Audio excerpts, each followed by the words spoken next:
funktioniert eine Brustvergrößerung mit Eigenfett? Wenn Frauen zu uns in die Praxisklinik am Rosengarten kommen und sich über eine Brustvergrößerung informieren, reden wir natürlich über Silikonimplantate. Klar, ist ja auch eine alt einhergebrachte und sehr gute Technologie. Aber wir haben seit einigen Jahren auch die Möglichkeit, mit eigenem Gewebe eine Brust aufzubauen. Das heißt, wie funktioniert das? Wir saugen etwas Fett ab, zum Beispiel am Bauch und den Flanken. Super schöner und auch sehr beliebter Kollateralnutzen ist, dass die Frau auch gleichzeitig da etwas schlanker wird und die Brust somit ja schon größer wirkt. Jetzt nutzen wir dieses lebendige Fettgewebe und injizieren das in die Brust. Großer Vorteil ist, man verzichtet auf ein Silikonimplantat und hat eine Brustvergrößerung nur mit eigenem Körpergewebe. Großer Vorteil ist außerdem, dass das Fett weg ist, auch noch schön.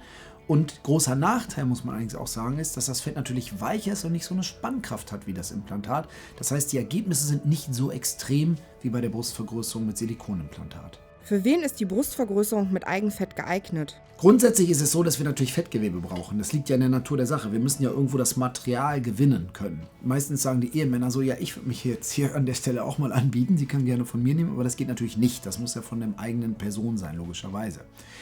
Das heißt also, wir müssen im Bereich vom Bauch, im Bereich der Flanken, im Bereich der Oberschenkel irgendwo ausreichend Fettgewebe finden. Was ist ausreichend Fettgewebe? Das ist hier die entscheidende Frage, weil ich brauche ja pro Brust am Ende etwa 300-400 Milliliter Gewebe.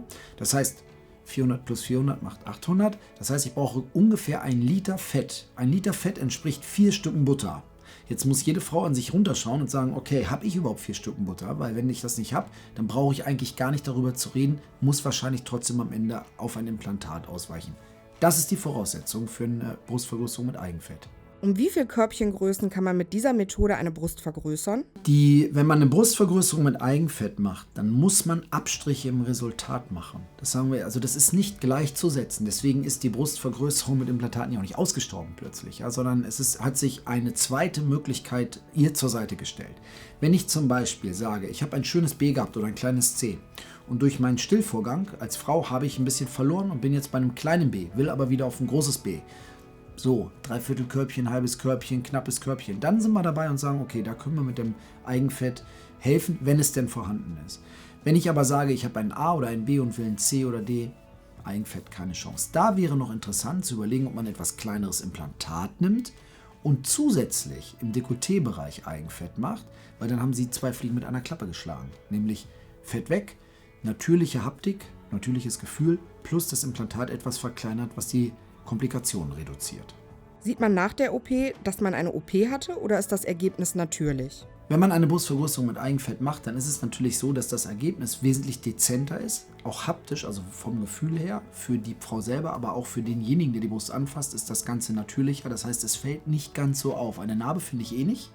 Das heißt also, das Ganze lässt sich deutlicher kaschieren und dadurch, dass das Ergebnis auch nicht so ein Riesenschritt ist, sage ich mal, fällt das insgesamt weniger ins Gewicht. Und das ist eben auch ein sehr natürliches Ergebnis. Für Frauen, die ein nicht natürliches Ergebnis haben wollen, ist es nicht das Richtige. Was kostet eine Brustvergrößerung mit Eigenfett? Bei den Kosten einer Brustvergrößerung mit Eigenfett kommt es natürlich darauf an, wo wir überall absaugen. Wir müssen ja die Patientin eventuell drehen, umlagern, neu desinfizieren. Also das ist kann relativ aufwendig sein. Wenn wir mit Bauch und Flanken auskommen, ist es etwas weniger aufwendig. Aber man muss davon ausgehen, dass die Kosten einer Vergrößerung mit Eigenfett sich gar nicht so sehr unterscheiden von einem Implantat. Also sagen wir mal, zwischen 7.000 und 10.000 Euro liegen solche Operationen, je nachdem wie aufwendig das ist. Wichtig ist, dass ein individuelles Angebot gemacht wird. Das heißt also, dass man schaut, wo wird abgesaugt, wo wird das Fett entnommen und dann kann man eine belastbare Kostenkalkulation machen. Wie lange ist die Erholungszeit nach einem solchen Eingriff? Nach einer Brustvergrößerung mit Eigenfett muss man ganz andere Regeln einhalten als nach einer Brustvergrößerung mit Implantat. Das Fett muss sich überhaupt erstmal integrieren. Das heißt, es gilt das, was immer gilt, wenn wir Eigenfett verwenden.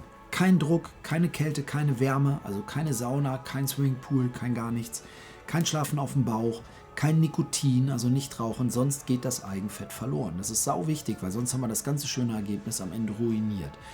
Die Bewegung hingegen, also so die Alltagsbewegung, die ist weniger eingeschränkt als beim Implantat, aber man muss sich wirklich für 2 Monate an diese Regeln, die ich eben gesagt habe, halten, sonst setzt man das gesamte schöne Ergebnis aufs Spiel. Wenn ihr euch für eine Brustvergrößerung mit Implantat oder für eine Brustvergrößerung mit Eigenfett oder für die sogenannte Hybridvergrößerung, also eine Mischung aus Implantat und Eigenfett interessiert, dann zögert bitte nicht und kontaktiert uns unter den Kontaktdaten, die unten angegeben sind. Ich freue mich auf euch. Vielen Dank fürs Schauen dieses Videos. Schaut euch auch gerne unseren anderen Videos an. Tschüss, euer Timo Spanholz.